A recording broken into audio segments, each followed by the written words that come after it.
monies. What's in my cup, that's some money. You are watching a master at work.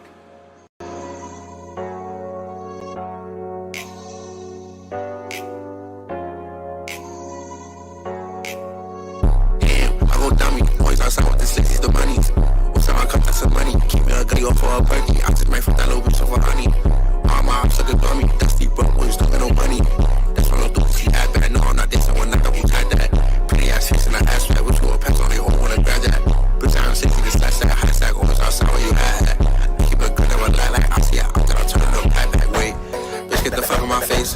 Thinking I'm cuffing you lace. Just wanna fuck, I do not do no dates. King of my top, bitch, you better not waste. Bitch, I'm 60 to slash. But I'm not a snake. Why my other niggas turn to rats? Why my other niggas turn into jakes? Damn, I go dummy. Always outside with the 60s, the monies. What's in my cup, that's some money. Keep me a gun, you run up, you a dummy. See, just get up for a breaking. I just might fuck that little bitch over honey. All my ops look bummy. That's the broke boys, don't get no money. Niggas be saying they different. But they bitches, I keep a Glock, yeah, I keep me unsplitted. I see a ops from my shot, I ain't missing. Bitch, I'm a vaccine, EBK, I don't think none of my ops gon' be today. I see a op, I beat it, they catch me a PD, I'm feeling like catch a PD, then fly at the guy. How you jacking that bitch, but you calling me daddy? Like if it ain't about money, don't ask. Off the Henny Patrol, got her shaking the jatty. No, she gon' set up the line for the team. And he try to duck, but the Dodgers beat. Red light was the last thing he seen. While Glenn said he talking his mother a fiend. Like she a baddie, gon' fuck with a Mac. Be loving the vibe when he throwing it back. Look, face down when I beat on the cat. And the last up, dummy got beat with a bat. Okay, beat him up cause I'm feeling too smack. And she not my type, she was showing me flat. Like, but let's switch on the flow. She ain't thought he better on the low. And it's a party start quaking. She giving me head, it's amazing. Spinning around, gon' fly the rotation. Can't last when you move too basic.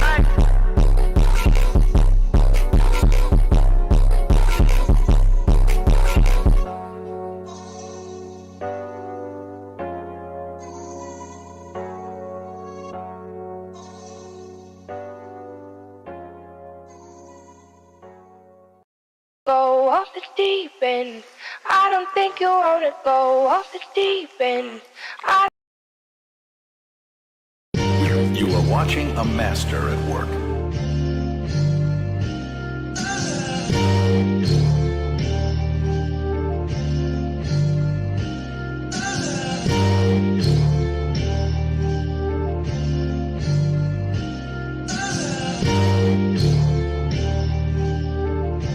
And this be from Cash, not from YouTube.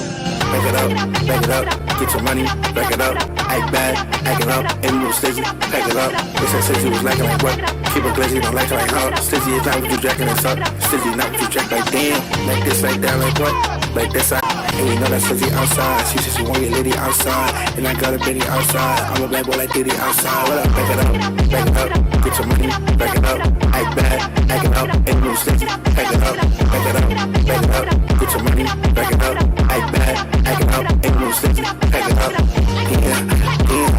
yeah, keep going, turn around, keep going, turn around, back it up, get your money, back it up, act bad, act it up, and move stizzy, pack it up, get your money, get up, and move stizzy, pack it up, like this, like that, like what, like this, I hit my cup. Like quick, might get my gun. Keep doing shit, he must have been drunk. Oh, you know that Stizzy outside. She said she want your lady outside. And I got a bitty outside. That boy Diddy outside. Not in a party, but I got my knob. Off the Wakiana, moving wild, bitch. Shorty gon' pop it, ain't like nobody. Move funny, nobody can shot it. With the members in, we moving slick. In the trenches, we shaking whiskey. I know they plotting to kill me, nigga. I can't like I move around with six. Like this, like that, like what? She a thought that she shaking her butt. And I'm all on her tummy, her nigga is bumming your bro. She wanna stop till I know. That niggas all in my blood. I'm a demon, I do this for fun. Like Jenny said, that one your Uda only in my blood. Back it up. He keep talking about it, back up.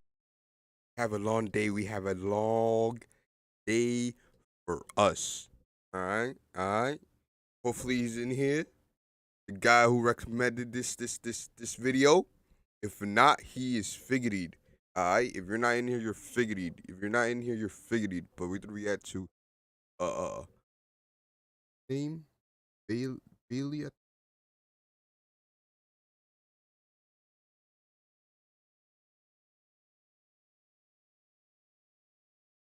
Bailey.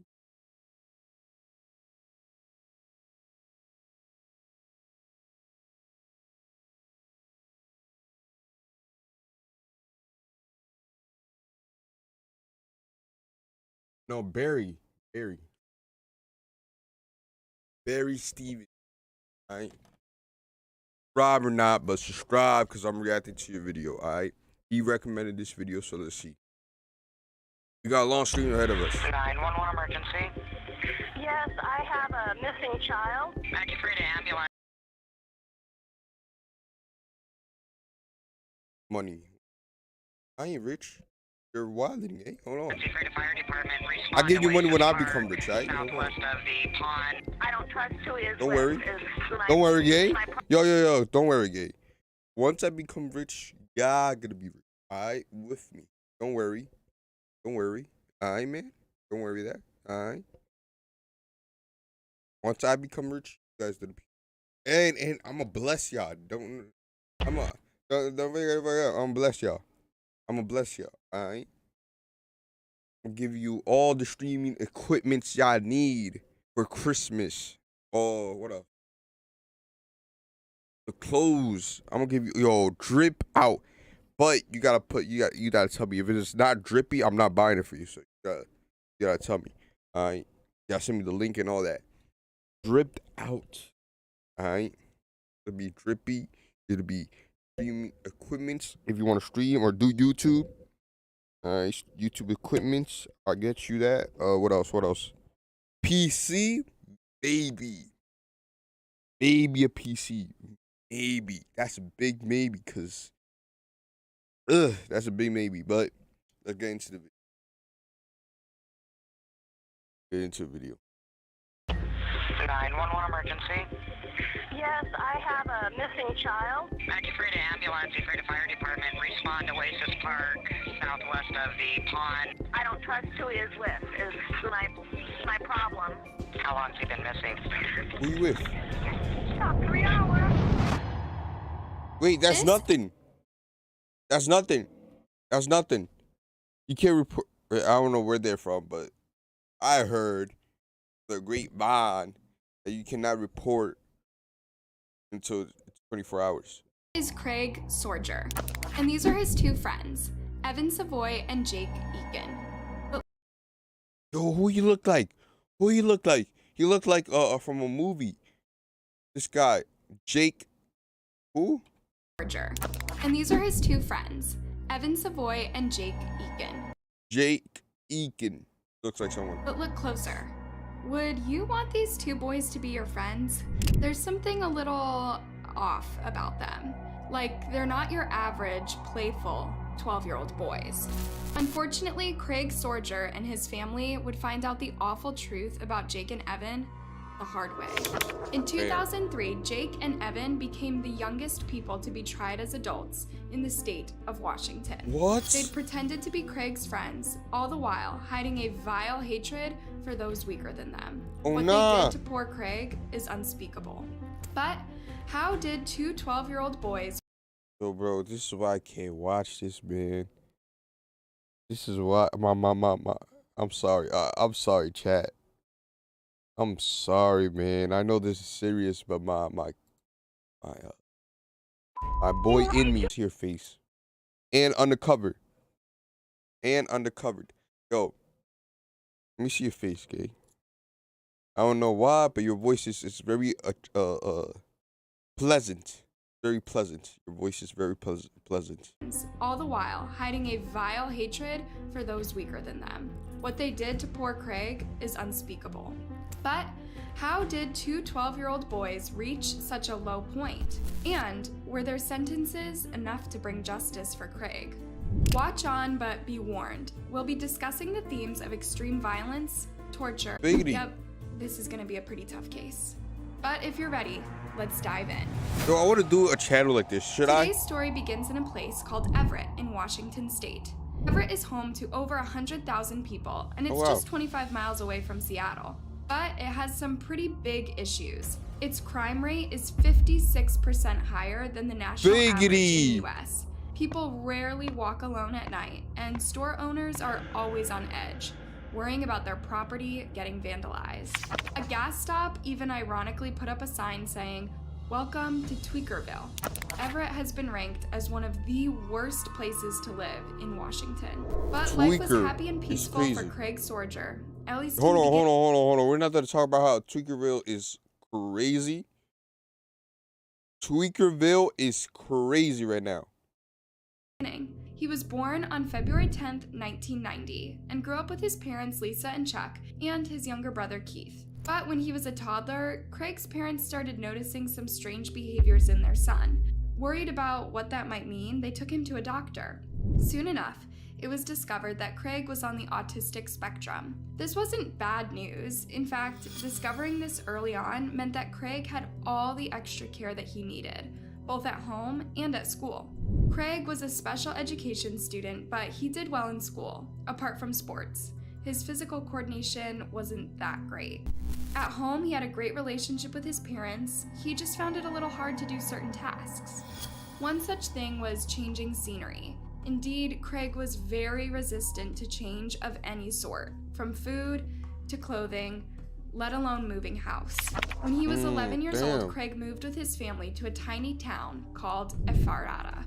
It's a really small place, home to around 8,000 people. Wow. 30 years ago, there was just around 6,000. Wow. And there really wasn't that much to do. Yo, I want to go to a town, man. I want to go to a town, like a small town, like 100 people, just to see the vibes and stay there for like a whole week. But Craig was okay with that. He rarely socialized with anyone apart from his parents and brother. In fact, Keith was his best friend, and that was about it. And since the move to a new town took quite a big toll on him, Craig was even less social now. He spent most of his time playing video games, fooling around outside his home, or helping his dad, who was a car mechanic, with his work. Craig had an engineer's mind, and he was already starting to show. Hold on. What is this stock footage, bro? That's my question, not the lie. That is my question. What is this the stock footage? Great talent. According to Lisa, he could fix a VCR's lights in a few seconds. And he was better than his parents at operating computers and installing video games. God damn! His parents Yo, come over here. Come over here. My computer, man. just couldn't wait to see their son's career blossom. Yeah, they bro. were certain he was going to achieve greatness. Yo. Anything that has to do with technology is going up. Damn. But just 5 days after his 13th birthday, Craig's life would come to a tragic halt. Damn. On February sad. 15th, 2003, Craig Bro, was he was at the peak of phones, basically. Like when it just started. He was at the peak. Oh my God, bro. He could have just. enjoying an afternoon at home. He could have been That's rich. when Lisa I feel heard like. a knock on the door. She wasn't expecting anyone, but she opened up anyway. It was two boys, Evan Savoy and Jake Eakin. They were Craig's age. In fact, they were a few months younger. Oh, Lisa wow. had never seen them before, but Keith had. Apparently, they would sometimes play with Craig while he was outside his home or in the local park. And this is exactly what they had come to do now. Evan and Jake asked Lisa if her son was around. They said they'd like to take Craig and play at the Oasis Park, an RV park just a few blocks down. So far, Jake so and good. Evan had been best friends since they were 2 years old. People rarely saw them apart, and many thought that they were brothers. But there was something odd about their I wish I had a dynamic. friend like that. Jake really looked up to Evan and was proud to say that they were best buds. But if you asked Evan, he'd say Jake is his step friend. That's because he thought Jake was one step below him. Oh, Indeed, nah. Jake was a shy boy who Never. often copied Evan's behavior but dealt with some unaddressed anger issues. Evan, on the other hand, was the class clown who was desperate to be the center of attention everywhere he went. This included his school. This was the same special education school that Craig attended. So the boys were surprised to see Lisa so reluctant to let Craig play with them. But she simply didn't know them. Craig hadn't spoken about them, and there was something else. The weather was dreadful, and Craig had just recovered from a cold. Lisa was just about to close the door and send the boys home when she turned around and saw Craig, beaming with hope. No. This was the first time someone invited him to play with them. He felt like he had friends. No. He was really excited about going out. Our kids, honestly. Like, our human being, all that, they use Like, with what? them. Lisa saw this, They and basically she used understood this was very important for her son. So she said okay, but urged the boys to come back within an hour or so. She had to go run some errands, and it was getting dark soon. Jake and Evan thanked Lisa, grabbed Craig, and off they went. Before heading out the door, Craig hugged his mom. Once, her son appeared to have friends outside his family, but she was giddy with anticipation. Yeah. I know how you feeling, gang, Lisa. But bro, it's not your fault, gang. It's not. Bro, you were just trying to be a good mom and let your son have fun. If anyhow you watching this, gang, not your fault. Not. Damn. Like, what are the odds of that happening? Wanted to hear all about Craig's playdate, and she wanted to complete her errands before dark. So minutes felt like hours to her. Imagine how she felt when her son wasn't back home and the sun was about to set. Not only was this an inconvenience to her schedule, she was terribly worried. Craig was afraid of the dark, and he wouldn't stay out all night of his own will. So Lisa grabbed her coat and rushed to Oasis Park. Go find your little boy. None of the boys were there. Huh? So Lisa figured Craig must have gone to one of the boys' homes. Yeah. Maybe they were playing video games or eating with their families. But when Lisa got to Evan's home, her heart sank. Why? Evan and Jake were playing video games and looked completely relaxed. When she asked them about Craig, they said, "Oh, we haven't seen him for hours." Apparently, they parted ways at the park, like she said, after about an hour. Then they went to Evan's home and never saw Craig again. With trembling hands, Lisa dialed 911. 911 emergency. Yes, I have a missing child. Acufreda ambulance, Ephrata Fire Department, respond to Oasis Park, southwest of the pond. I don't trust who he is with, is my problem. How long's he been missing? About 3 hours.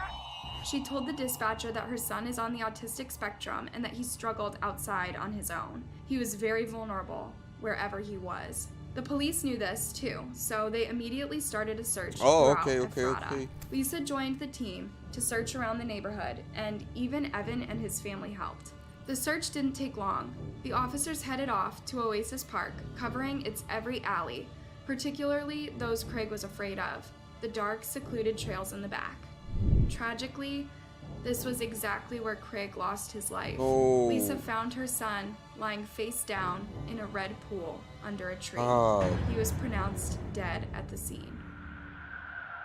There were a lot of people at the crime scene. A dozen police officers, Lisa, Evan, Jake, their families, and pretty much anyone who'd realized what was happening. Lisa touched her son's body and felt he was still warm. He'd only been dead an hour or two. She stood up crying and pointed towards Evan. Evan just shrugged, as if he was surprised to hear this silly accusation. Needless to say, his parents strongly denied Lisa's allegation and told her to calm down. How could their 12-year-old boy commit such a heinous act? And Evan and Jake's statement was clear. They played for a little bit, then they parted ways. Whatever happened next was out of their control. But as the police took Evan to the station, his statement became less clear. Now he was saying Craig actually fell from a tree. Apparently they played football and tackle tag, and then they climbed the trees. And when Craig fell and hit his head, he didn't know what to do, so he went home. Evan's mom, Holly, was right next to him during the interrogation, as this is allowed for any underage suspect. Holly was listening to her son's account, but he looked at him while he was talking.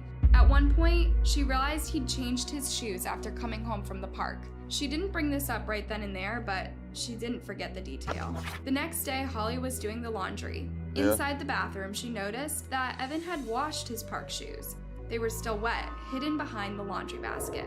When she spoke to her husband about it, he also noticed Evan was missing his new sweatshirt. He'd left home wearing it and came home without it, so that evening, Evan's parents sat him down and demanded an explanation for this. How old are they? How old are they? Oh, I gotta go back. No, she probably has it here. They're 12. Yo. 12.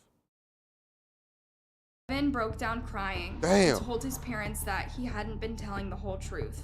Craig had fallen from a really high branch and cracked his head pretty badly. Evan rushed over to check for a pulse, but he somehow got covered in a lot of blood. Then he realized Craig was dead. In a panic, Evan washed his shoes in a nearby pond and buried his sweatshirt in a muddy place so as not to get in trouble with the police. He was scared he would have to go to jail for something he didn't do. Yeah. Holly and Evan's stepfather were shocked to hear this story. They didn't even know whether to believe their son or if he was hiding something else. Holly rang the police and told them what Evan had told her. The officers invited her to the station. Hey, yo, she a snitch. And asked her to bring his shoes as well. I'm sorry. I'm so sorry. Now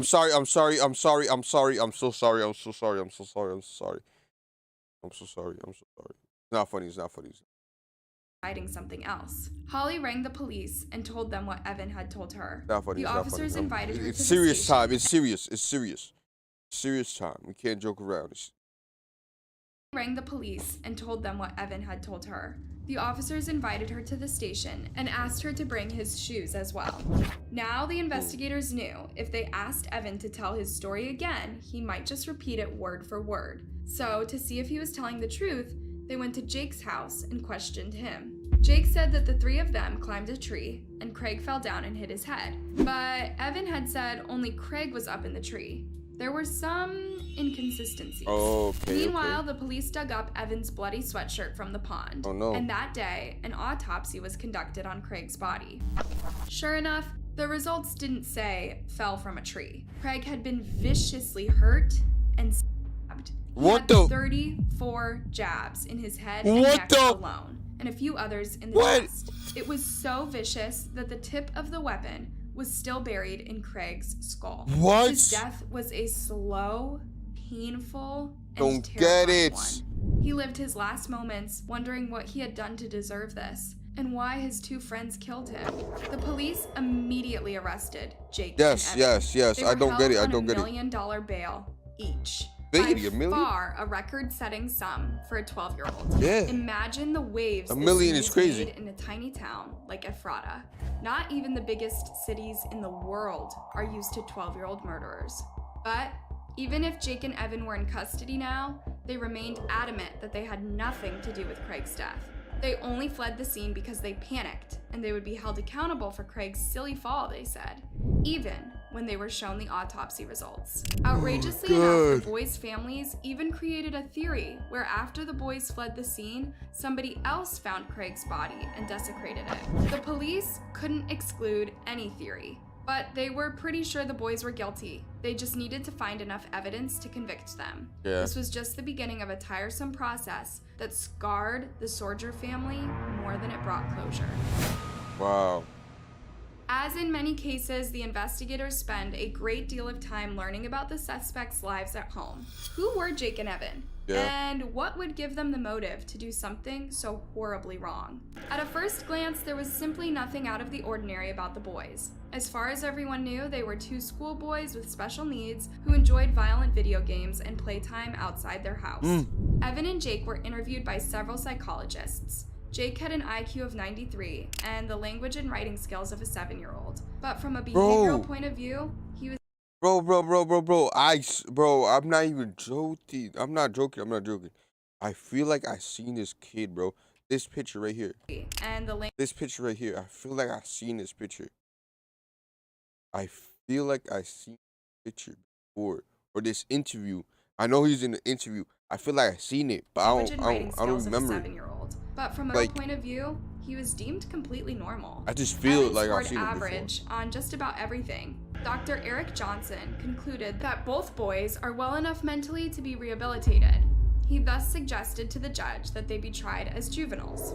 Indeed, this debate lasted for a while. The psychologists argued that in juvenile prison, the boys would learn to reintegrate into society. They would also be freed when they turned 21, which meant that they would get a chance at normal careers. Needless to say, the boys' families were pushing hard for this, but the judge had another piece of information. Both boys had clothes with blood on them, and the blood matched Craig's DNA. Damn. So, he decided to try them both as adults. Evan and Jake thus became the youngest people to ever be tried as adults in Washington State and the US alike. Both the boys would be in juvenile detention for 2 years until the state would allow this trial to continue. And by 2005, Jake changed his story. Now he told investigators that the three boys were in the park together when he left to go get some soda. When he got back, Evan was brutally attacking Craig. Then he threw his sweatshirt and something else in the nearby pond. A forensics team was immediately sent to the pond. Still? And before long, they retrieved Evan's murder weapon, the knife with the broken tip. The knife had been in the murky waters for 2 years, so fingerprints couldn't be analyzed. But the broken tip perfectly completed the knife, and that was good enough evidence. But Jake's confession wasn't good enough. It sounded like a classic case of throwing your friend under the bus. So the investigators put a lot of psychological pressure on Jake until he finally cracked. On February 15th, 1990, Jake and Evan were playing in Oasis Park, but Evan had a bigger plan. He was a bully, and he was used to preying on the most vulnerable. So he showed Jake a knife he had on him and suggested that they kill Craig along with the owner of a trailer court. He discovered the term killing spree recently, and he wanted to become a mass murderer. Evan was Jake's best friend and brother from another mother. Oh my He God. didn't think twice about joining him. So the two friends went over to Craig's house and convinced Lisa to let her son go play with them. When they got to the park, Evan asked, I feel the worst for Lisa, man. It's not your fault. It's not your fault. You don't know what are the chances of this happening, man? You just try to make your son happy, live life. to feel the ground to see if it was I want wet. to be a Then smash he killer. told Craig to touch the ground and count to 10. No, bro. Where Craig followed his friend's instructions. You bully. While he was focusing on the ground below him, Evan grabbed a huge rock and dropped it on Craig's neck. Oh my Then God. he pulled out the knife from his pocket and proceeded to stab him and kick him with his feet. At first, Jake yelled at Evan to stop, but when he tried to pull him away, Evan threw him to the ground. His weight twice as much as Jake, so Jake gave up. Meanwhile, Craig was screaming and asking Evan why he was doing this. Craig got up and ran away 3 times, but Evan kept for a couple of minutes. Jake decided to participate as well. In fact, he told the cops that initially he picked up a stick with the intention to hit Evan, but then he remembered how big Evan was compared to him. So he hit Craig instead. The 2 boys beat Craig until he stopped moving. Then Evan shook Jake's hand and went over to the pond where he disposed of his clothes and weapon. Jake watched in silence, then he followed Evan to his house. There they created the story, where they parted ways with Craig around 4:30 p.m. It was Evan's idea to have a story to tell the police. He was completely prepared for all of the steps of the investigation, but he didn't expect to be arrested so soon. The police interrupted his killing spree. This was a tough story to hear from the mouth of a 14-year-old. Jake was a bit older, but he was still a kid. And imagine how Craig's parents felt when they heard the story of their son's death.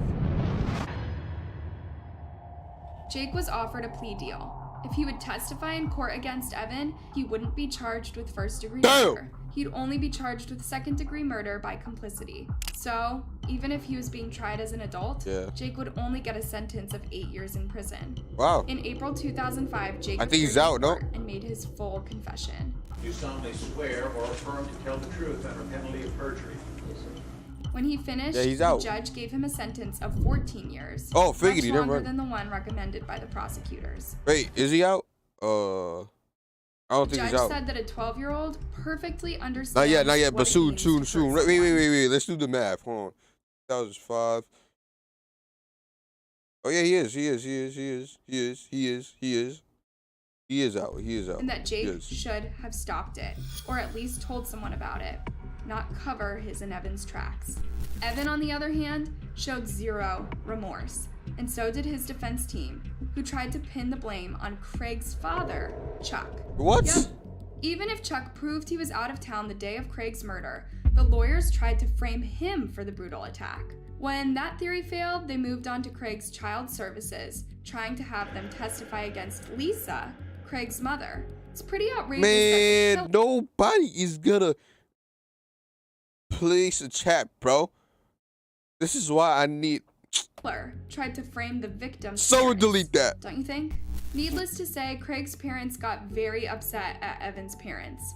but the latter were determined to protect their son.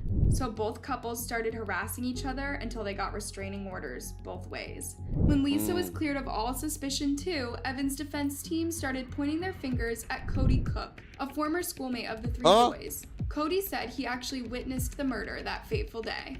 He was walking home when he heard screaming from the park, so he went over to check what was happening. But when he realized that his friend was being attacked, he hid in the bushes, afraid of falling victim to Evan and Jake as well. Wow. After the attack was over and the boys left, Cody ran over to Craig, but he realized it was too late. He didn't tell his parents about it at the time, but his mother noticed a change in his behavior over the next few days. Back in 2003, Evan's parents had presented a theory that perfectly matched Cody's testimony. They argued that after Craig fell from the tree and Evan left, someone else came in and killed Craig. So now they started going at Cody, saying he was actually the person who snooped in and took Craig's life that day. This delayed the trial for months, as the prosecution had to work hard to prove Cody's innocence. It wasn't until Jake's testimony in April 2005 that Evan could finally be convicted. Evan was found guilty of first-degree murder and sentenced to 26 years in prison. However, Evan and his family continued fighting for his freedom. Bro, just give up, bro. In 2011, his sentence was overturned. His defense team claimed that his right to a public trial had been violated, as the judge restricted certain parts of him to the public. His lawyers were pushing for a retrial, but amidst all of this, Evan changed his mind. In 2014, he pled guilty to second-degree murder. He was sentenced to 20 years in prison. It's still unclear whether he's in prison or not. Some sources say he's due for parole in 2034, but others say he was actually released back in June 2020. Yo, bro! You might say, well, at least Craig's family got some closure, now that both Jake and Evan are in prison. Unfortunately, this couldn't be further away from the truth. First of all, Lisa and Chuck have to live with the horrifying reality that their autistic son was brutally murdered by two 12-year-olds who pretended to be their friend. Second of all, Evan's family tried to frame them for the murder. And finally, the boys continued to complicate their lives. Well, this time, it was Jake who became a questionable character. After Evan was sent to prison, Jake wrote to Evan's mom in very poor grammar. Jake wrote, I stabbed Craig Sorger. I planned the murder and I switched clothing with Evan at the crime scene. His bloody clothing are mine. And now a kid is going down for what I did. What was Jake playing at? Was he feeling increasingly remorseful, or did he just want to Wait, how long we got? Jake spent most of his prison sentence in solitary confinement. Remember how he was a shy boy with some unaddressed anger issues? Now, he was letting those issues out. He was constantly fighting, yelling, and causing trouble with other prisoners and the guards alike. Toward the end of his sentence, Jake completed an auto mechanic course and was put on work release. In 2016, 3 months before he was due to be released, Jake escaped the work facility and hitchhiked to Idaho, where he took a bus to Rapid City, South Dakota. As soon as he was off the bus, he was greeted by a group of federal marshals. He was taken back to Washington and sentenced to another 5 years in prison. I spent a great deal of time in lockup, in solitary confinement, because of trouble that I got into. And there was a block of time hold on. It's Jake. I spent a great deal of time in lockup, in solitary confinement, because of trouble that I got into. And there was a block of time where I spent 14 months in there, and then I got out, and then I went back into there and served another 9 months. So that's a good, 2.5 years that I spent pretty much by myself. And it was during that time that I kind of started to educate myself. Eventually, he ended up serving only 6 months. But during these months, Jake underwent another drastic turn in his personality. He became obsessed with the Bible, reading it more than once a month, cover to cover. Soon enough, he started declaring himself a born-again Christian. During this time in prison, Jake also started a relationship with Marissa, an old family friend whose dad was best friends with Jake's dad. She'd visited Jake throughout his sentence, and after a while, their friendship turned romantic. But Marissa had great influence over Jake. And here's where it gets. Marissa had come out as a lesbian to her parents back when she was 18, about a decade back. But she kept struggling with her gender identity, so when she turned 20, she started some hormone therapy to transition to male. That's when she started feeling depressed, overindulging in alcohol, and thinking of taking her life. She then no. detransitioned, and along the way, she discovered Jesus. Her views on the Bible aligned with Jake's. So in 2017, Jake was released and the two got married. Around this time, Jake also became an anti-abortion activist. You see, love is something that is tangible. Yeah, it's not the same, Jake. When he's not arguing for capital punishment for people who choose to have abortions, Jake is ranting against the LGBT community. First, he blamed the community for what happened to his wife back when she was transitioning. Now he's blaming it for, well, all the wrong reasons. He's been caught several times shouting vile things at women in the street. He wants attention. That's his goal. And that means is just a way to bring more attention to himself. Indeed, it's truly worrying that he's free to do these sorts of things today, less than 20 years after murdering Craig Sorge. I mean, he could talk, but I don't know, man. He should just lay low, not to lie. He just gotta lay low. He should just. If Evan is out too, hopefully he's been able to turn his life around and not be spreading hatred. We can only hope that Craig's family is able to move on. Yeah. But can you ever move on from a death like Craig's? Thanks for watching, you guys. Hey, don't be shy. Give this video a thumbs up and subscribe to my channel for more. Till next time, and keep yourself safe. Safety. Wait, what? A captain who snapped become a killer. Oh wow, okay. We're not watching that one yet. My boy, we're watching this one. Alright, we're watching this one. When a thriller killer realizes he has been caught. Let's see. He's laughing like, wait. I don't know, bro. Let's see this. Let's see. I'm standing there in like shock, like what the fuck? He wanted a little community of flow killers. Oh my gosh, this is so crazy. He wanted a little community of flow killers. Oh my gosh, this is so crazy that he's being accused of this.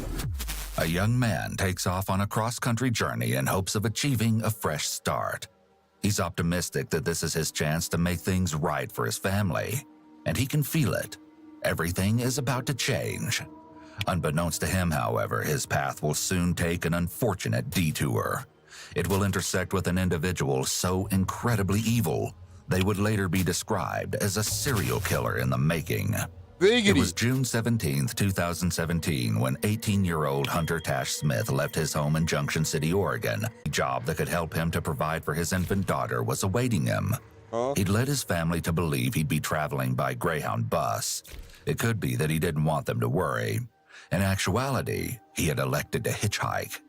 3 days later, on June 20th, he updated his friend in Nebraska, whom he planned to stay with on arrival. He was in Burns, Oregon, and was catching a bus to Idaho. Around this same time, Hunter's aunt, Raquel Messer, received word that Hunter had been picked up by a nice couple.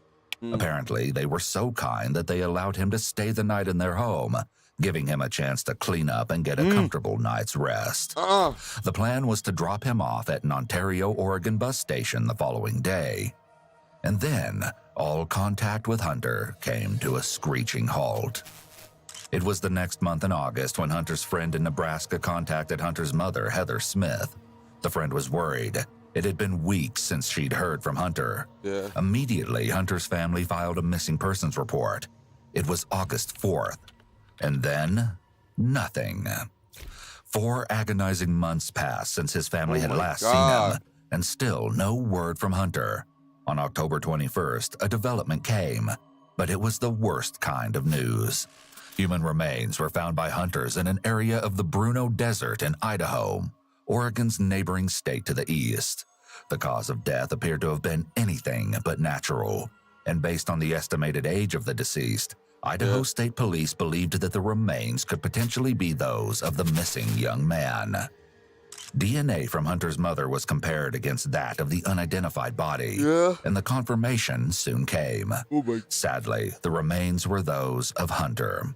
With the terrible news, the family's worst nightmare became a reality, and all hope that he'd someday return was lost. The situation was beyond comprehension. What could have happened to the young father who was eager to start his new life? The story behind Hunter's horrendous demise would soon unravel, along with unbelievably shocking revelations about the monster whose path he tragically crossed. The question why any of this happened in the first place will be answered, but understanding the bizarre motive is another thing entirely. In the county of Owyhee, rumors began circulating about the disturbing find. One particular lead out of the many received shortly after news of the somber discovery was made public captured the full attention of law enforcement. A man by the name of Nick Vandenberg had shared a local news story on Facebook. "This is close to where I live," Nick commented. But it was his next comment that really raised eyebrows. "If it was me, I wouldn't have left him in the desert, LOL. Too much risk of hunters stumbling on a dead body, LOL." Not exactly the kind of thing someone expected to read about such a tragedy, especially posted publicly.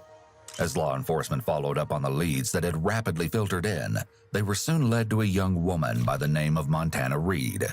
She'd been living with Nick in his home until recently and was his ex-girlfriend. Montana agreed to speak with detectives on October 24th of 2017, 3 days after the remains were located.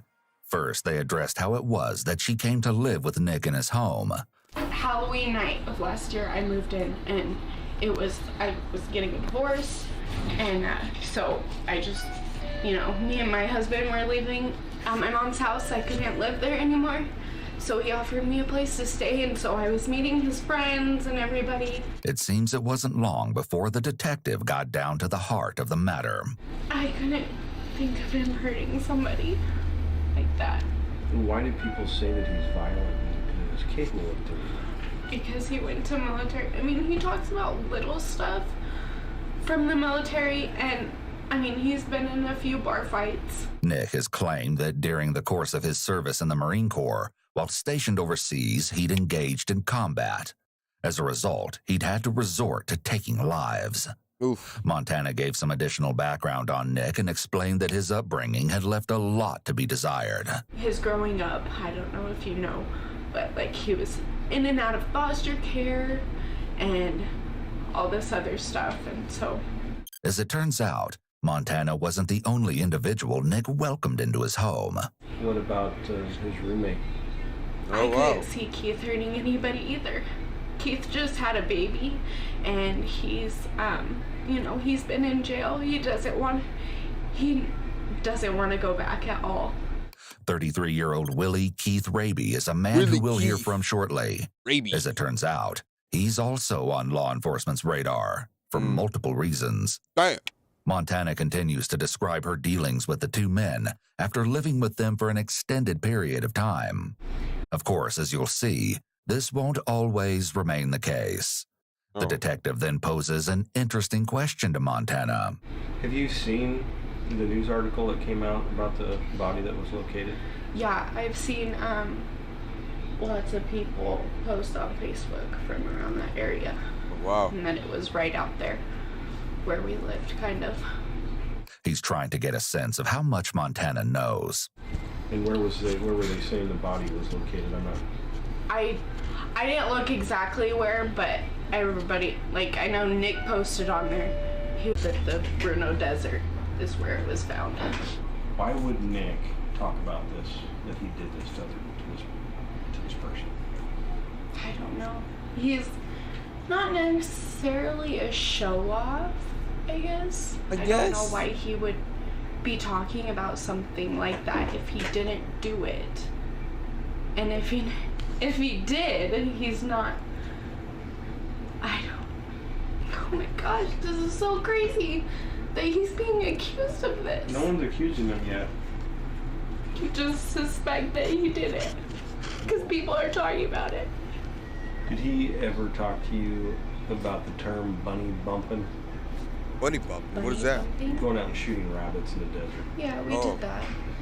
Did he ever talk about going out with Keith? They went out lots. Not lots, but... The detective asks where they enjoyed going out to shoot, and coincidentally, it seems they frequented a spot near the Bruno Desert, according to Montana, near where Hunter's body was found. At this point, it seems the detective is narrowing in on the suspect. Point blank, if you knew that he did this, would you tell me? Of course I would. I don't want to get in trouble for that. For keeping that. I don't know if Nick did this or not. There are things that point that possibly he did, which means he's a bad person. Or he could not be. So again, I'm trying to reiterate, stay away from the guy, okay? Don't talk to him about this. Don't talk to anybody about this. Something happened, whether he had something to do with it or not, I don't know, but he has told people that he has. That's crazy. Oh my gosh. Montana continues to express her shock that Nick's name has come up in relation to Hunter's death. The detective concludes the conversation, and Montana may think this marks the end of her involvement in the matter. However, the following day, the detective and Montana meet again, and as you'll see, she didn't heed his advice. I talked to him talking about this stuff, and then that's why I called you. So you talked to Nick after you talked to me? Yeah, I told him because he messaged me, so I tried to keep it short. While it is possible that Montana is innocent and is simply trying to look out for her friend, going straight to Nick could also suggest that she's involved and wants to ensure their stories line up. If the detective wasn't suspicious of Montana before, he likely is now. I don't know if I'm allowed to ask this, but I'm guessing since you're talking about the guns, the person that was found was shot. Am I allowed to ask that? We can't comment on what we have, but that's a possibility. Let's focus in on what you do know. Okay. Interestingly, stating that they can't comment isn't actually true. There's usually no rule that would prevent the police from providing details to a potential witness.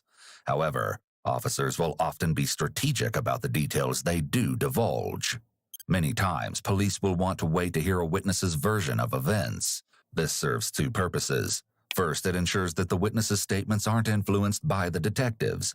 Second, if the witness provides statements that the officers already know to be false, then they can use these contradictions in the interrogations.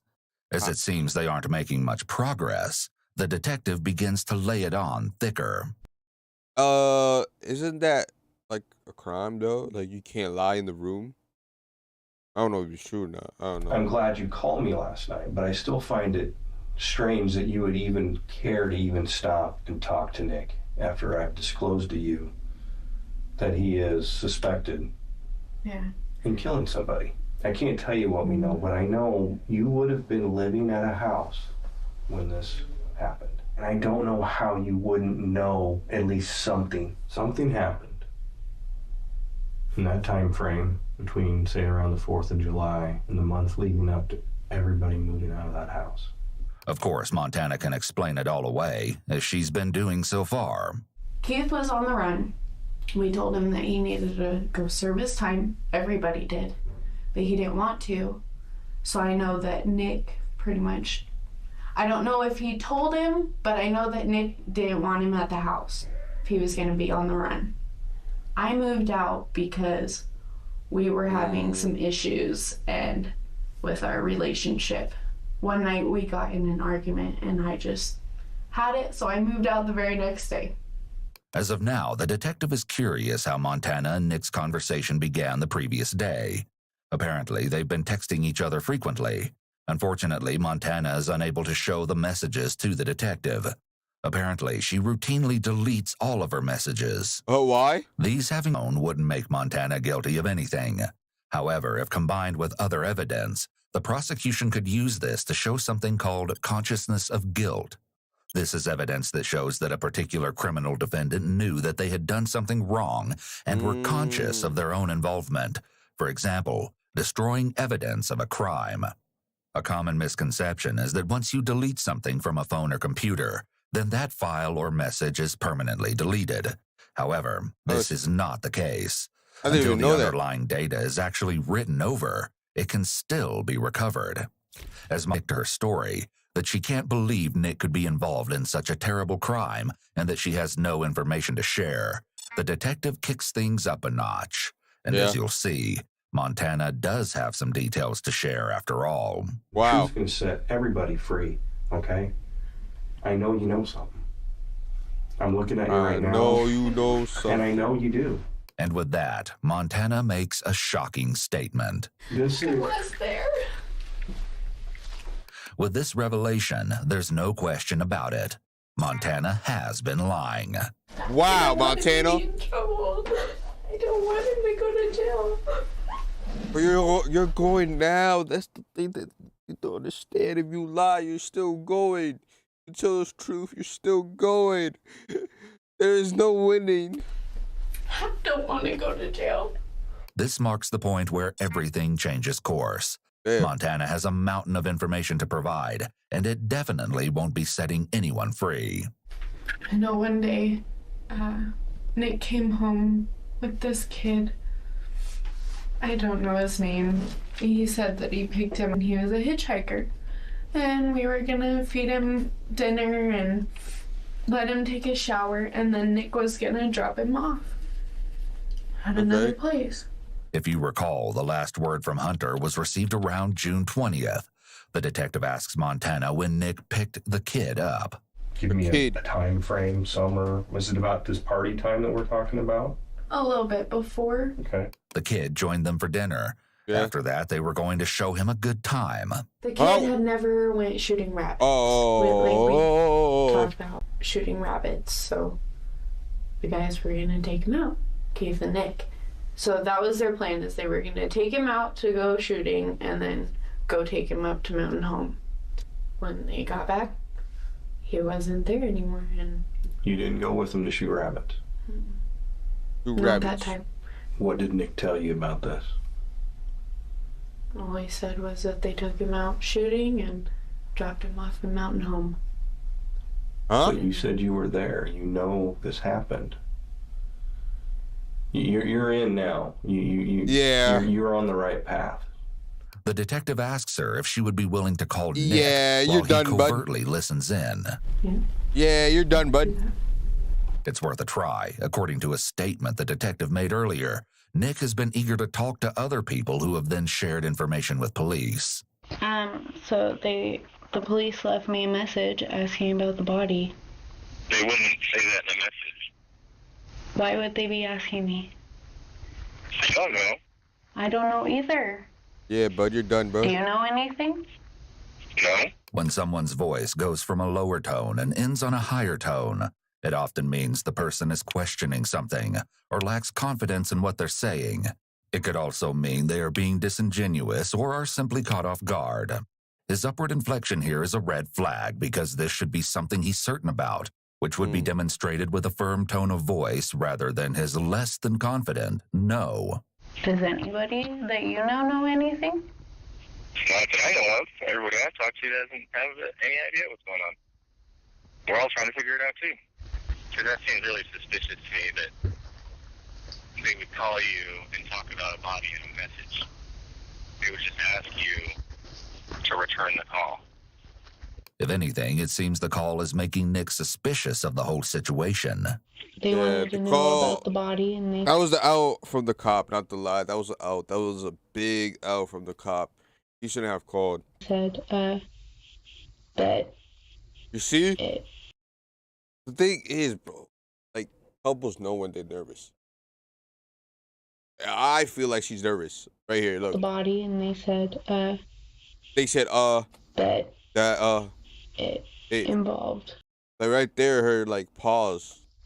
I feel like possibly that hitchhiker that you brought home. And you, and I told him that I'd have to call him back later. What's going on? I don't know, Montana. Okay. I don't have any idea. What happened to the hitchhiker? I don't know. What's going on? Because I just want to know. I want to know why they're calling me. You already know. You know everything I know. So why are you asking me? Because I just want to ask you because I don't know what to do. And I'm nervous and... You have nothing to be nervous about. Okay. I picked up 100 hitchhikers over the last 3 years. So, like, it doesn't make any sense. Figgity! Okay. I gotta go. Okay. Bye. Figgity! Unfortunately, the call didn't include the admission the detectives had hoped for. The following day, interview number 3 with Montana kicks off. Kind of did. Kind of. You recognize that gentleman? That's the kid. Mm-hmm. How certain are you? Pretty certain. You're sure that that's our missing hitchhiker? Looks exactly like him. Okay. Well, I can also say that I'm 100% sure that that's the body we found in the desert. Mm-hmm. It's all starting to crash down on Montana, and she has to know it. Also on this day, detectives also finally catch up with Keith. As you'll see, he's definitely not eager to talk. As Keith has had 3 unrelated warrants out for his arrest, he's been made aware that he will not be heading home after this interview. These warrants are not of interest to the detective. He has more pressing things on his mind. We have been looking for you because you are not a suspect. You are a witness to what happened that day. The detective starts the interrogation with some simple questions. How long have you known Nick? So like I said, I've only known him maybe 5 or 6 years. But you grew up in that area out there in Grandview, but I don't think Nick really went to school, and he's quite a few years younger than me, so I didn't really hang out with kids that were super young, you know what I mean? Already, Keith is attempting to distance himself from Nick. The question is, why would he find it necessary to do so? It's going to be a good relief for you, I think. Just tell us what happened from the beginning. As Keith is about to start telling the story, he rubs his face and eyes, which is considered eye-blocking behavior. Not only is this a sign that he's uncomfortable, but it also acts as a barrier between him and the detective. As well, it can be an attempt to avoid having to look into the face of the person who he may begin lying to. So Nick had called, I think I was at work or something, and I was going to get home late, and Nick had messaged me and said that he picked up a hitchhiker, and he brought him back to the house. But I knew it was going to be a while before I got there. That's not how Montana recalled the evening. Keith wasn't with Nick when Nick picked him up. I think Keith was already at the house. He started messaging something like... So he lied. One of them was lying. Obviously, one of them was lying. And don't quote me on that. These aren't his exact words. Okay. It was just in reference. It was something like he had basically a thirst to kill or something like that. Things are looking worse for everyone at this point. Montana and Keith's stories aren't lining up, and Nick has some very alarming urges. And at first, throughout the whole night, I thought he was just fucking joking. But then when I showed up at the house, his persona was different. It wasn't the same Nick that you normally... No, it wasn't the same Nick. And there was a hitchhiker there? Yeah, there was. We started driving and we started shooting rabbits. Yeah. And then I remember we go up towards the Bruno Canyon maybe. And in the midst of this story, Keith reveals something that perhaps he wasn't supposed to reveal. And Montana, she was sitting in front of me. This admission from Keith is definitely not consistent with her story. At least with one of her earlier versions that she told the previous day. You didn't go with him to shoot rabbits? Not that time. In this third interview, she must realize that the walls are beginning to close in. You haven't been honest with me. I know you haven't. I went back, I listened to the calls, and I listened to their interview yesterday. You were there when this happened. I have to put Nick in prison, whether you like it or not. And you're going to have to help me do that. Will you do that and tell me exactly what happened? Yeah. As her self-preservation instincts kick in, Montana's account changes yet again. And as you'll see, she knows much more than she originally let on. So I didn't watch it happen. Wow. I looked away because I didn't want to watch it. Keith was in the car with me. He was in the back seat. Yeah. There's now a consensus between the two. Keith and Montana were both present at the time of the murder. Nick let the kid get out and go shoot at a rock. That kid wanted to shoot one of Nick's bigger guns, rifles. Rock and nothing. There was no rounds there. He was just firing it just so he could fire it, I guess. What happened next was absolutely chilling. I don't know, I just happened to be watching them, and I seen the kid empty out that gun, and he spun around, and I looked over at Nick, and I seen him with his pistol, and it was down at his hip, and it was pointing right towards him. What? The kid was maybe a little bit farther than that door. From the wall to the door? Yeah, a little bit farther from Nick. Okay. And then Nick pulled the trigger and shot him right in the stomach. Oh my God. And Nick got up out of the car and he shot him. The kid, threw Nick's rifle down, and Nick waited till his gun was empty. That rifle was empty? Yeah. And the kid couldn't fire back. And I know that the kid said something. The kid was screaming, "Why did you do that? Why did you do that? Don't fucking kill me. I have a kid. Don't fucking kill me." Wow. And he fell onto his back, and he was trying to kick at Nick, because Nick walked up to him. And then he fired off 2 more shots. And then Nick put 2 rounds in his head. I'm standing there in shock, what the fuck? The accounts match up as far as Nick shooting Hunter, but then the versions veer off in different directions. According to Montana, Keith was in the car with her at this time. Keith continues with more heart-wrenching details of the savage ambush on the unarmed young man. And he turns towards Nick? Turns towards Nick and is walking back. Towards Nick? Towards Nick, and he gets shot right here. Okay. In the side of the stomach? No, it was right maybe below the rib. Okay. And he drops the gun and he's holding himself. And he's standing up? He was standing up, yeah. And then he had tripped and fell on his back. Okay. And Nick walked up to him? And Nick walked up to him. And this kid's saying, "Don't shoot me," whatever he's saying? Yep. And Nick puts 2 rounds in his head. What happened, what did Nick do after he shot him in the head? Looking for casings. He's looking for his shells. For the pistol? For the pistol. What kind of pistol was it? 1911. What caliber? 45. The Lord's caliber. When it seems Nick's acts have reached peak malice, he takes things to another level, which can only be described as horrific. The kid was still breathing. Even though he'd been shot in the head? Yeah, twice. He was still breathing. So Nick point blank shot him again in the face. And he stopped. And with that, Hunter, referred to by Montana and Keith only as the kid, was dead. You've probably noticed that Montana and Keith continually refer to Hunter as the kid or the body. These are their attempts to emotionally distance themselves from Hunter and his murder. This is what I don't understand. Why would you put me and Montana in a situation that I sure don't want to be in? I don't know about Montana, but I don't want to be in that. What did you guys do? I'm saying as a collective, maybe it was all him. Conveniently, that's where the story's headed, for now. I'm so fucking, what the fuck? I don't have a gun, and I can't just pull the trigger on somebody, you know what I mean? I know it wasn't directed towards me.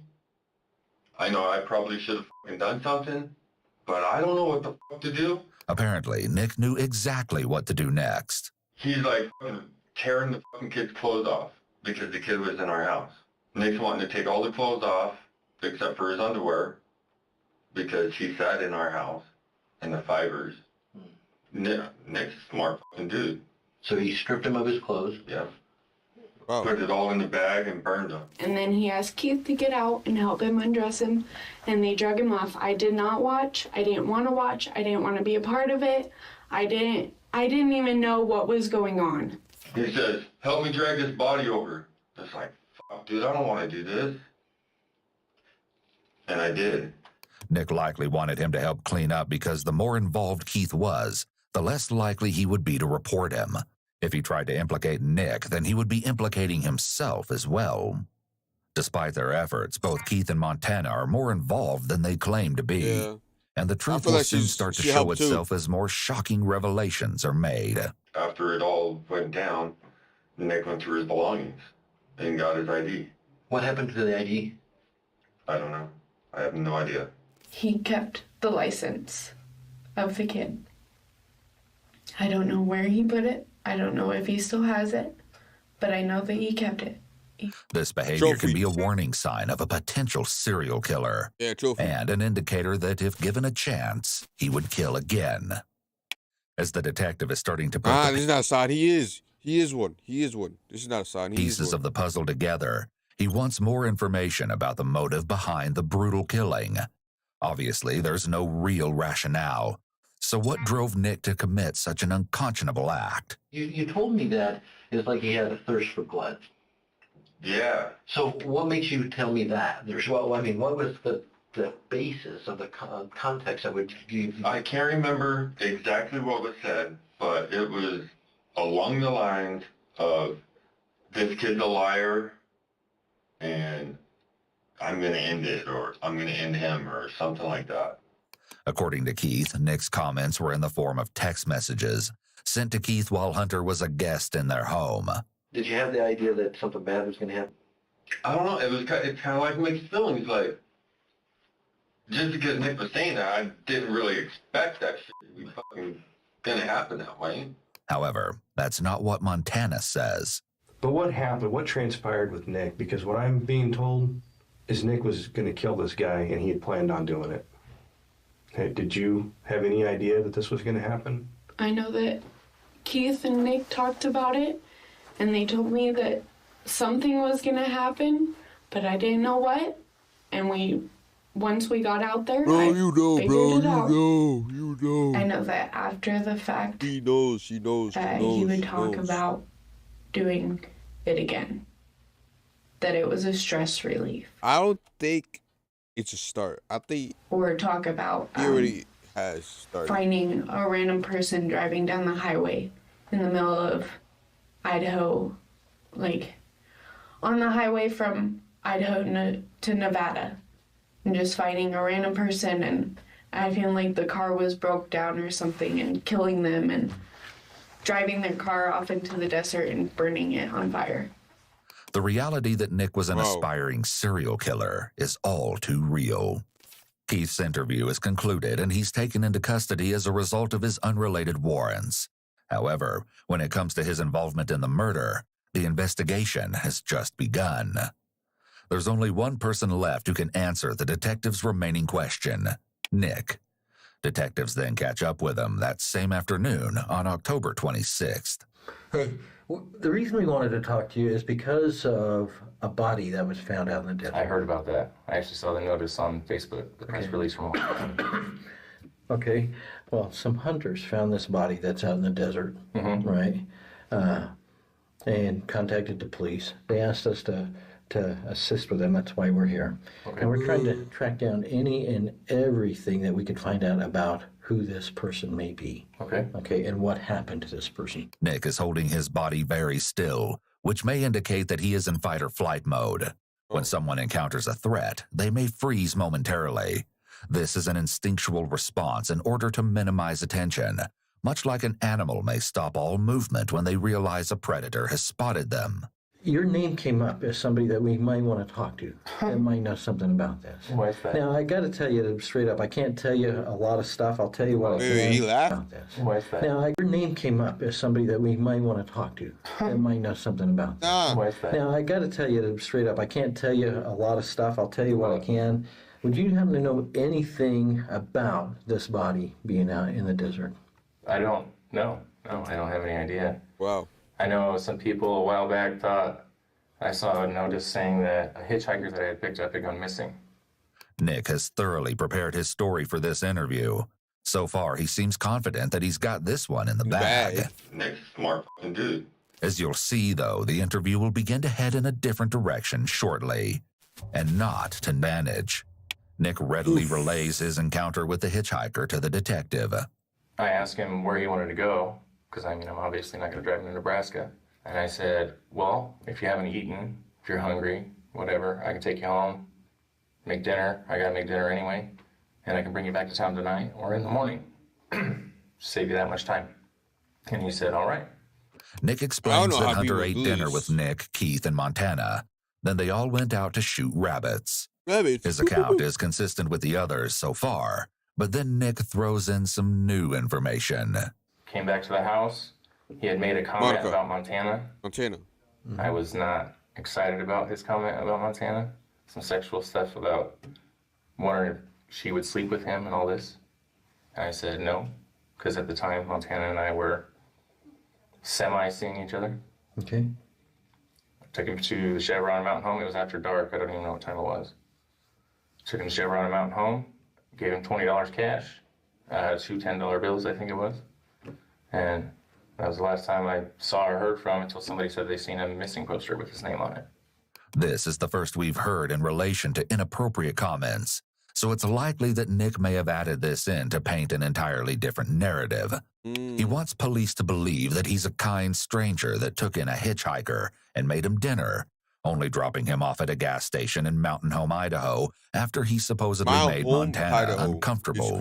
What would you think if I told you that I thought the guy that was out there in the desert is the same guy? The same person. That you described to me. I think that's kind of crazy, to say the least. A little uncomfortable at the same time. Man, you know what happened. Because that would instantly point a finger at me, being the last person that saw him, had a meal with him.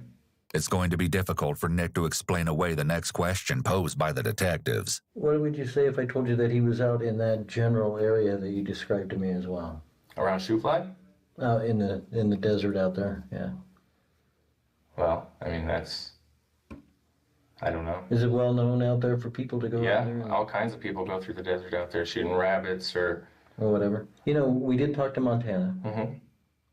And she told us some of the same stuff that you've said too, but some of it's a little different. Okay. Okay. So that's why we wanted to talk to you. I understand completely. Okay. The story they told us has a different kind of an ending. Really? Yeah. So we want to talk to you about that and see what the ending really is. Okay. Nick is clearly feeling the pressure. He may be realizing that this version isn't quite cutting it. You know, the story that we were hearing is that Hunter never came back from that hunting trip. Really? Shooting rabbits. Most likely a strategic move, the detective exits the room for a few minutes, then returns and directly confronts Nick. I know you were involved in what happened with him. Now, hold on. Let me finish it. I'd like you to tell us the truth. I know that you guys were out shooting rabbits. Well, I know that. Okay? There's not a doubt. I know that you guys you had picked him up as he was hitchhiking.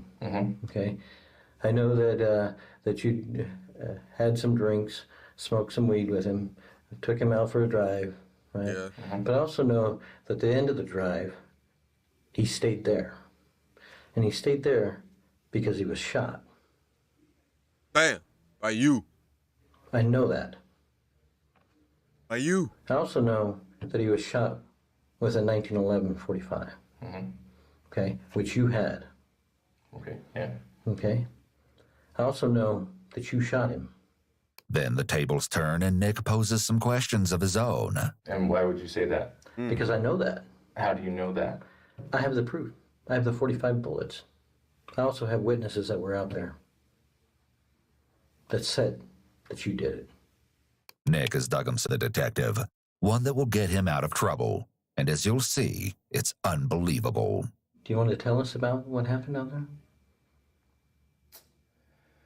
Yeah, but we were out there shooting rabbits, drinking, and we got out. He had said he wanted to shoot. He shot at a rock. He just started shooting at it. And I was like, don't shoot at the rock, like ricochets happen. And he said, it'll be okay. And he turned around, and I was standing just outside the driver's door, and he turned around, and I heard the gun click. What'd you do? I shot him. I went back to the same thing I was trying to do. In the military. And even afterwards, Keith looked at me, and he's like, that wasn't you. And I said, well, then, I mean, in a way, that is me. So Nick did shoot Hunter, but according to Nick, it was simply a reflex, After all, he'd been trained to react in the military.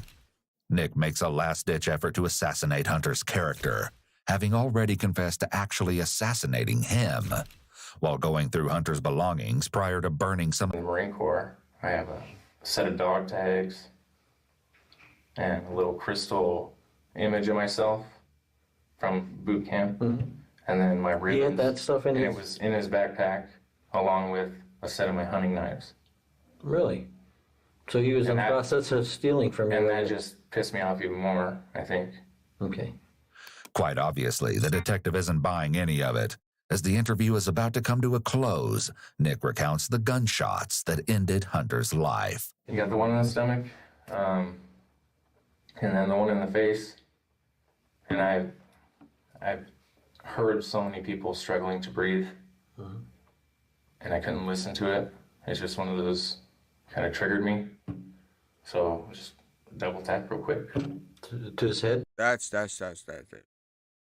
That line right there, a double tap to this bean. Yeah. Okay. So it was a mercy killing. You'll soon hear from Montana that this story has no merit whatsoever. In 1911? The one I shot him with is buried in the desert. Okay. Where at in the desert? I'm not going to tell you that. Why not? You'll never get that from me. Okay. Refusing to disclose the gun's location could be a show of power. Nick already confessed to killing Hunter because of the evidence against him. However, the whereabouts of the gun is something he can control, especially if he's the only one who knows the location. Feel better to get off your chest a little bit? The whole situation didn't even weigh on me. I don't know. The easiest way to explain it would be like putting a mask on. It seems that in this moment, Nick is the most honest he's been the entire time, openly telling the officers that the murder he committed hasn't bothered him in the least. Wow. When he says it's like putting on a mask, he's likely referring to the manipulation and deception that he uses in his everyday life to blend in with the average person. Well, you know you have to be arrested. I completely understand. I'd prefer you read me my rights first, though, on the tape with everything else. I'm not going to read you your rights right now because I'm not going to ask you any more questions. Okay? But we are going to arrest you. All right? So do me a favor, turn around, put your hands up on the wall there. Nick is taken into custody, and though his conversation with the detectives is concluded, he definitely isn't done talking. He calls a woman believed to be his mother while in prison, and it seems he still believes he can beat the system. Hello? Hello? What happened, Nick? Well, right now it's murder one. I know. Who was it? It was that hitchhiker. Why? There's a lot that went into it, Ma. That's why you were so infatuated with it. That's why you called me, isn't it? With what? As soon as you knew that that body had been found. No. Anything I got from me yesterday isn't going to count for shit anymore. Why is that? Because I never read it right. We get some interesting insight as to how Nick thinks when he gloats that because he wasn't read his rights, he believes that nothing that he said the previous day can be held against him. He is sorely mistaken. Yeah. We can assume Nick was not in custody when he came to speak with officers. If the police ask you to voluntarily come down to the police station and don't place you under arrest, you aren't in custody, so everything you say can be used in court. Unless you're in custody, there is no legal requirement that the police read you your Miranda rights. A few days later, ironically, Montana meets again with the detective for one last interview. And boy, does she have some interesting information to share. Why you said it like last that? interview. Ironically, Montana meets again with the detective for one last interview. And boy, does she have some interesting information to share. And he talked about doing it more afterwards, like going and on Highway 51 out in the middle of nowhere and acting like his car was broke down and then end up killing whoever stopped and taking their car out into the desert and burning it on fire. We've heard this story before. However, this time Montana has some horrifying information to add.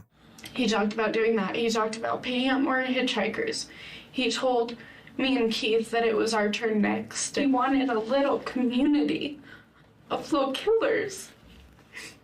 And I went along with it because I didn't know what else to do. Knowing now that Nick's plan was to commit more murders, a chilling question is raised. Did Nick kill anybody else? Not that I know of. He never talked about it. I never went after that. He just said that he wanted to. Did he pick up any hitchhikers that you know of? After that, no. And in the question that follows, the detective provides some intriguing information regarding Nick's alleged service. Did he ever, besides his fake Afghanistan stories where he said he killed people, which aren't true, did he ever talk about killing anybody outside of the military? Yes, he did. He said when he lived in Caldwell, people would hire him. Kind of. They would pay him to go take care of people that they didn't like. As horrifying as that admission was, it seems that this was another case of Nick lying about what were, most likely, acts he'd merely fantasized about committing. There has been a warrant for your arrest. Okay. We'll take you from here. You'll get booked into the Twin Falls County Jail. Okay. You'll be arraigned probably tomorrow. And you'll end up being transported most likely to the Oahe County Jail. Keith's also just got arrested today too. You knew that Nick did. Nick did confess to this. The case against him is unbelievably strong based on what we've found. Despite this claim, Nick continues to believe that he has the upper hand. In a jail call recorded a few weeks after Nick's arrest, he and a man believed to be his father discussed the case against him. I don't know if they've got all their ducks in a row yet. I don't think they do. I don't think they do. Well, that's what I'm thinking. I don't think they got it all together, and I don't think they'd be enough evidence to do a whole lot. Nick also spoke to a woman believed to be his new girlfriend. Apparently, Nick caught wind of an element that was to be used in the case against him. An incriminating find had surfaced. Went to court this morning. Yeah, how'd it go? I talked to my attorneys, and apparently they're trying to use text messages, a group message between me, Keith, and Montana about shooting rabbits behind the barn. Okay. They're trying to use that as a plan to commit murder, basically. What? About shooting rabbits? Yeah, behind the barn. In fucking Bruno, Idaho. Shooting rabbits behind a barn. That's a plan? Apparently. Give me a fucking break. In the end, despite his certainty that he would beat the system, Nick elected to take a plea deal. Damn. In late August of 2019, he was sentenced to life for first-degree murder. He will serve 30 years before he will be eligible for parole. Montana pleaded guilty to criminal conspiracy and failure to notify authorities of a death. In December of 2019, she received a sentence of 15 years in prison, with a possibility of parole after serving 5 years. Earlier that year, Keith pleaded guilty to accessory to first-degree murder, evidence destruction, and failure to notify authorities of a death. He was sentenced to 26 years and could be eligible for parole after he has served 11 years. Wow. The following interrogation... Wait. I react to shit. One more. I need a break, Gangy. I need a break. An hour of this? I need a break, man. Let's watch the Simon video.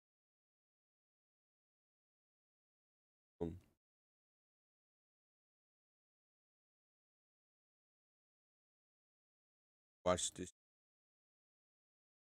I feel like I haven't watched the Simon in Welcome to Hide and Seek in the World's Largest Where's that? Ooh, who's that? Today I am the Seeker. Yeah, you are. Got it! Also, can we let everyone know that we've had 2 hours sleep? Oh yeah, I'm doing this on 2 hours sleep. It's 6 a.m. Your time started, by the way. Time started. Bye. How long we got? You have 5 minutes. 5 minutes, okay. Make it count. This is gonna be fucking long. Would you like to go on some rides, boys? Are we going on that one? Oh, we might have to get a friend, boss.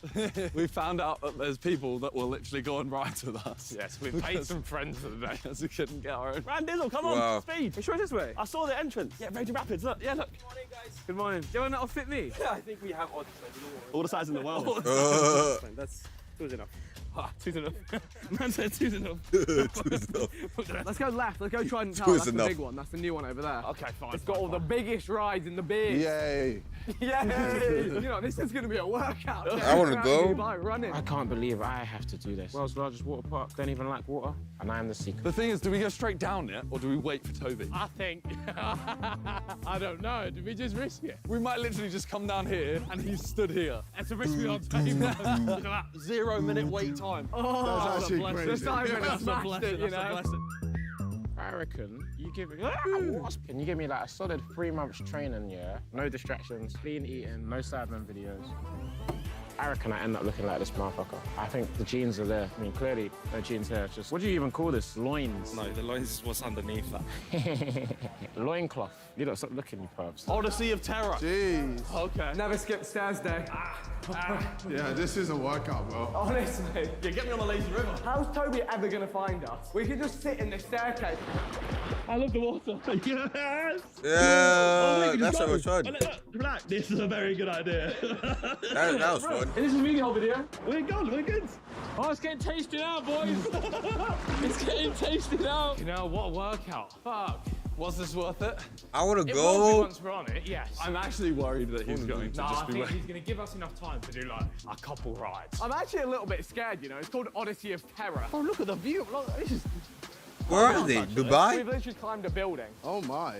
Oh dear Lord. I'm in bliss right now. I'm so happy. This is a vibe. This alone is worth the 7 a.m. or 6 a.m. it started. On here. All the way, all the way. All the way, all the way. This way, come on. Aquaconda. That is crazy. How many people do we need? At least 4 people. 4 people. Oh no. I'm gonna hold the inside of it. Oh, we're going down backwards. Oh boy, this is a bit cozy, this is. Yeah, I have a suspicion this is actually going to be a bit mad. Oh, sit straight in. Oh, shit. I think it's going to be... It's chilly. Backwards. I'll take the wrong way. I think you can spin it with the kinetic energy of your body. You can spin it. Oh my fucking God. I don't like it. I don't like it. Oh my God, this ain't it. This is not it. Jesus.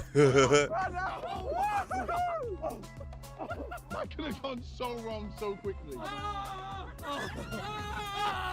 Oh, the Aquaconda. Oh, let's go. Oh, please turn me around. Why am I backwards? So you can hear me. Oh. And now the lie, that scared me low key. That little part right there scared me. Oh my God. That scared me. That was Ethan. Can I catch him on the bottom of the slide? Can I go? You can. How do I That get scared there? me. Can I go through here? Is it here? Where is it? A couple. Oh no. Ethan, I hear you! That was sick. Oh wow. Hey! No, he's there. Hey! He's there. I feel like this is going to be funner than I thought it was. Oh, fuck! Oh, shit, this isn't where we need to... Hey! Oh, shit! Couldn't you let me take a wrong turn? Bro, he's just looking through the bush. Do we want to go further than this? Because he might literally just wait for the next ride. I want to go down the Mad one. That? Yeah, the Aqua Express. That's the one you just get dropped from the tube. Not for that. Do the other one first. Yeah. I want to go find the rapids. The rapids, yeah. Where are they? I think they're going to be this way. I didn't see any of this shit. Yeah. Bro, I was like, we're going to fall off the edge. Bro. What the hell? I think, imagine you were like, because there were only 3 of us. Imagine it was like a fully weighted one. But that's why they have. That's why they have the skate. speed limit. Yeah. We definitely like Oh. fight at one point. I feel like, yeah, Toby's just gonna find like a pair, another pair, and then like 3 of us. Yeah. And that'll be it. We haven't tried to hide. We haven't not played at hide all. and seek. If he sees us, we've got to split. Okay, and fine. Because at least 2 of us are Split split. into 3 ways. Yeah. I was going to sea because he's not going to come in there. No way. Might make this easier, you know, with the screaming. Which way do they run? Look for the wet footprint. Oh my God. So this is where they came out and they ran this way. Prince! Still wet. Lead me to them. Right, they really ran back up here. The Prince are a cheat code, you lot. I've been blessed. Okay, bit of pace here. What camera's that? That is really wobbly. I'm gonna die. One, headshot. Hey! Well, this is the thing, right? Yeah. If Toby is at the end, we get out and we go separate ways. Yeah. One of us We'll survive. can get away. Yeah. Okay, Zoomerango time. Yeah, Zoomerango now. This is the weirdest hide and seek video. We're just strolling around together. It's just a water park video, but Toby doesn't get to do any of the rides. Oh, look at them! Look at them! Boys, Where'd you get in? Follow us around the loop. It's back way. In the kids area. I love it. You're legit just floating. It's so good. It's so good. I want to get in there, man. We'll catch you up. Well, how do I get to there? Hide and seek at a water park at 6 a.m. they said. Me and Randy said no. Actually got better energy now. The rapids. Rapids? Yeah, of course, it's in the water. White water rapids. White water rapids. Yeah, they're starting to fade out. We're losing the trail. They carry on going this way. Did they go under there? Oh, Still see what Prince. is I still see Prince. Oh, we might as well take them all down again. Just made some new friends. But yeah, we're going again. Sorry. Yes. I'm not staying backwards this time. I am. What? Deploying speedboat. Oh, God! Honestly, if we just stay here, Toby should not get. If he sees us off that bridge, are we caught then or not? I would say no. I guess if you just wait till the end. Oh, true, yeah. I reckon I could swim against it. Go on, let's see it. You're not making much. You know what? No, actually. Oh, the Indian submarine. The idiot submarine. He doesn't need to know. Oh, here's this one. Oh, what's this one? Oh, here comes the jaw. Oh my God. I want to do this. Bro, there's so many stairs. Hello? Bro, they're already down, bro. Oh my. They're already down, bro. Who's there? Faith? That one was nuts. Thank you. Are you going on that? I'm going to go down the big boy. Good luck, brother. Whoa! I hate these. Hola. I'm scared, John. Do it. Whoa! Do it. No, you do it. How about that? I'm literally like skulking right now because I need to find out where Toby is without being caught. I've done the 2 rides I really wanted to do. Oh, God. Oh, hey. He gets scared. If you dressed up like a lifeguard. Well, there they are. We got them. How are you going to find us? We're going around. Where are they? That we're moving at the whole time. Faster than he can run. As you're saying? He's up here. Can I take it off and take it down with me? Oh my God. I can hear him. I can hear him. I can hear him. Oh my God. Go, go, go. He's trying to go down one of these. I heard him.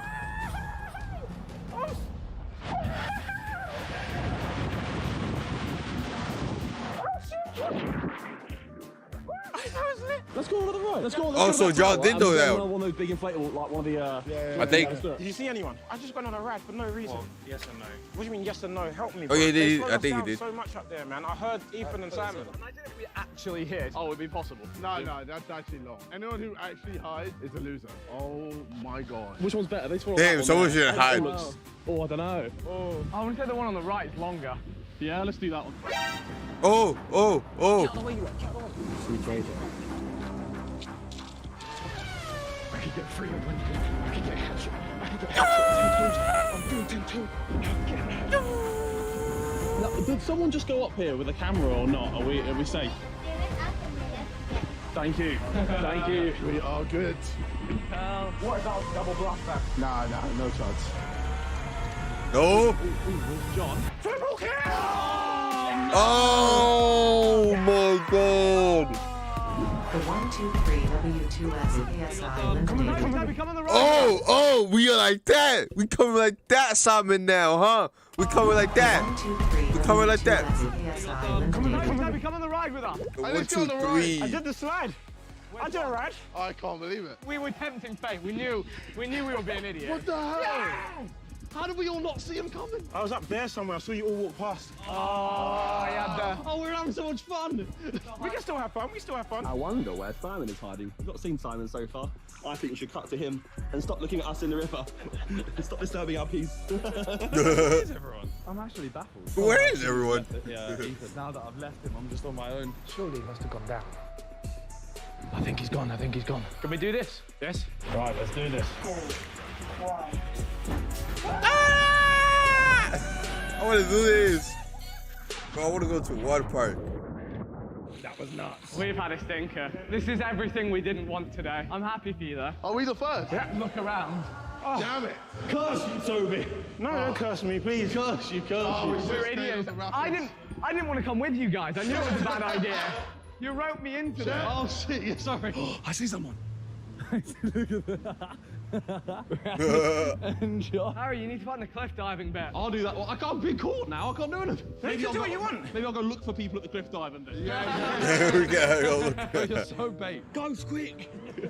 Hey, guys. Remember, no splashing. Keep a low profile. We went down one ride screaming and Toby was waiting at the end. Oh, my God. But he was like just off, so we ran away. Okay, that's nice. Gee. Hang on. Swap with me, just for the weight balance. Oh, God. Here we go. Oh. Time to go and find some friends. Oh, no, Faith's not there. I thought Faith was going to be there. I can hear Toby on it now. That would be funny, bro. I want a video with all. I want a video with Faith, Talia, and Freya, bro. Like a hide and seek. Brace yourself. Like it, man. A hide and seek. Wait, what? What happened there? Mo or Chip Fat or whoever the editor is. Damn, that look annoyed me. Right there. What is that? What is that? What happened there? Ah! What is this? What is this?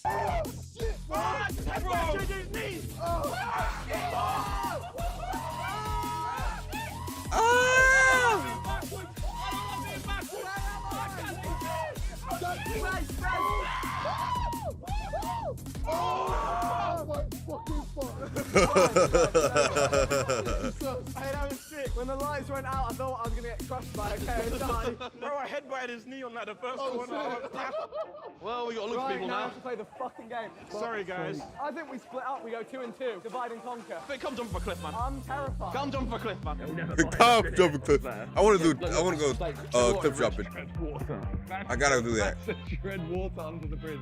You mean stand? Stand up. Yeah, to be fair. But they will never find us. Oh, we actually can't. You're gonna win.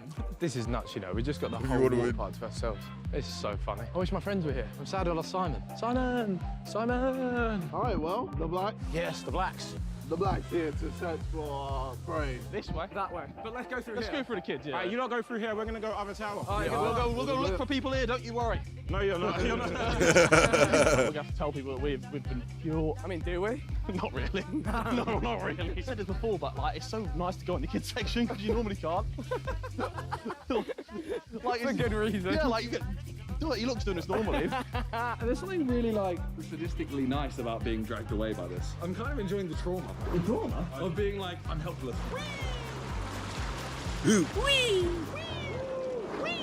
Oh, that was a drop. Yeah. Oh, that was a drop. Randy, Josh, Ethan, Sam. I have seen Randy and Josh. Where did you see them last? At the last tower? No, at the Rapids. Oh, they. Right, you see him. Lazy River. Oh, I saw him. He's over that side somewhere. Where did he go? How do you get over there? Oh, I don't know. It's easy to spot them because they're white. Yeah. Just mixed face and black people everywhere. He's ducked down somewhere, man. I'm sure I saw him. Oh, is there anyone up here? I wonder. Wait! Hello. Oh! Oh, you're lucky. Boys. We've been found, by the way. Have you? Yeah. Okay, we haven't found us. I know. Enjoy. Catch me if you can, boys. We're best as fuck, boys! Okay, well, that's worrying. They've been found. All right, should we race? Yeah, I'm on it. I'm certain. JJ, go around. Pretend you haven't been found. Pretend you haven't been found. Oh, it's Harry. Ethan, have you been found? No. Okay, But you were just, is that you screaming on that? Yeah. I thought so. I was like, is it Toby? But there's Harry, Vic, and John. Go. Hello, We're getting the kids. Go! Bro, this is so fun. Toby, go! Body drop, man. No way. I'm fast as fuck, boy! I didn't do it the last time I was here. I'm fast as fuck, boy! Dude! Wait, what he said? The ultimate betrayal. Sorry. Bazinga eliminated. Oh, wow. I was one of the first to get caught. It's mad. I got a triple band. Do you know what the worst thing is the fact I'm running around here, yeah, and I can hear screaming. I'm like, is that Toby? Then I'm like, no, it's JJ. no, it's both of you together. Oh, no. Did you not see me just there? No. Oh, bro, I looked you straight in the eye. Yeah. You probably thought you were one of their workers. This is a scary wow. one. Where they at? He's off. Whoa! He's off. Hey, yo! There's actually a better pace on this. It's a bit of a pacey slide, you know? We were the worst hiders and now we're the worst thinkers. Away! Away! Away! You know what? Like a kid slide, it's not bad, you know. Like, Oh, that's the kid slides, The okay. video's nearly over. They've got Ethan. oh no. Oh no. We could just tell them where they are. Oh, so it's just from Randy? Yeah. And Simon. I was with Simon, but he ran away. Guys, they're in the Lazy Rapids, all of them. Oh, what? They're all just in the rapids? I'll go to the rapids. Oh, get me cliff jumping. You doing a cliff jump? Where is that? I don't know. Go with him, Ethan. I'll do a cliff jump. I want to watch him do the cliff jump. Cliff jump, All right, cliff jump. I'll do a All right, let's all go.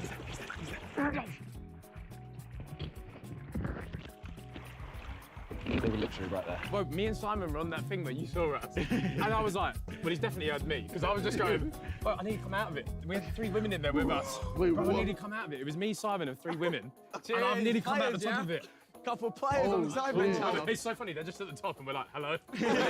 will you go on the slide with us? How's Randy not been found? He said he was just going to sit. Find Randy first. I've only ever seen Randy in the Rapids. I think he's been in the He said I'm going to sit in the... He can't go on any rides because he ain't got the right shorts. He's in the rapids. He's going to win just by sitting in the Rapids for an hour. Win by default. Where's this cliff jump? Oh, is that them there? Those little things. They're only cute. Where? That? Is that it? I don't know. That's not a cliff jump. Harry wanted to jump off a mountain. Oh, well, let's go. We'll do it anyway. Yeah, come on, we'll watch. You come all this way. Oh, I thought it'd be a bit more. I mean, it is a water park. It's not like an extreme sport. Randolph looks helpless, bro. Wait, that's a big wave. I might go up there. Those are big waves. There's a 2-person one. We're going to go on a ride. We'll be back. But how are we going to get out? There's an exit off that bridge. Which one we're going off? The 2.5 metre jump. Here comes Harold. Harry diving for Great Britain. Ah! God damn. Tidal wave. Again? Oh, no. The way he holds his nose kills me. I'm good. Don't need to do that. No English. Where did he go? He said he was doing the jump. No need. Oh, yeah, he bottled it. He's over there. I love my life. I'm living good. Bro, it's right there, bro. I don't know. It just looked a bit more scary than I thought. From there, I was like, oh, I thought you was that's going to nice. do it, man. So you bottled it? You want to do the drop slide, but you can't do that. I can do a drop slide. I want to see you on the drop slide. Come on in. Oh, Jesus Christ. We might even find some other sidemen on the way. Well, apparently we will pass everyone. I reckon they were under the bridge like a bunch of fucking trolls. I think they were hard in it. Trolls. Randy can't leave it, so he's just stuck in an infinite time loop going around. He's just why is no one found me? He's going to be looking like a prune by the time we Brundle. A hot take, I think a water park is twice as good as a theme park. Yeah. Maybe that's why we're enjoying it more. I've never done it. First time. Water park, buddy. Come on. UAV recon online. Headquarters located. Where it gets a little bit dodgy. The pace of this seeking is blistering. I'd be worried if I was trying to get away. Well, we just left them, that's why, fella. They're like this, they're like this. We're going to see them and be like, slow down. Stop, guys. JJ, don't bottle it. Come on, you can't bottle it. I can't believe you bottled the 2.5 jump. Nah, bro, it's actually like bigger than I thought. That's how I know you're not 6 foot. Wow. Let's go. All right, boys. Good luck. See you later. Oh, that was fun. I had 44 minutes in the rapids. That was outrageous. Why? I thought that you've been in there for 40. Why? Look, I'm prudent. 45 minutes. Oh, no. Status is wearing cotton heavy jersey or something, weighing me down heavily down on the beach. This is so sick. You can't go in. Can't go in the sea, boys. Sad, the dream's over, boys. The dream's over. Oh, cotton bottoms. Yeah, that's why. Oh, it's cold. Oh, I think he was gonna hit his head. Can't do it. Why not? It's half easy. Ah, you want to race? We're going down the biggest slide yet. Yeah, you go this side, I go this side. Adrenaline seekers, we're mini minter. 2, 1. You got the headband? No! He's done it. Yes. Right, go. Higher. Oh shit, this is terrifying now that I see it. Oh, shit. Oh, fuck. Wait, this what do you got? No, I'm gonna do it after you, boss. Oh, fuck. Are you ready? Yeah, man, he's ready. Yo. Oh no, KSI. Well, I might be too overweight. No, man, you're not. Oh, brother. Oh my fuck. Okay, here's your man on the ground. Victor, 1, 2, 3. Got the angles of some sidemen flying down some tubes. All right, 50-50. I'm saying they're coming down this one. Cross your legs. Yeah, is that one? Yeah, like a Rabona, like that. Oh wait, he crossed. I'm back, yeah. There you go. So it's the other one. Wait. Let's go back. I'm saying this one. The left. They're coming down this If it crosses. If not, then it starts Yeah, like right. a Rabona, like that. I'm back, yeah. There you go. No, wait, hold on. Wait. No, you're good. No. Let me tell you something.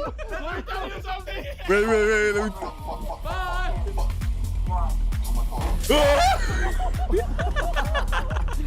That was a KSI. That was a KSI.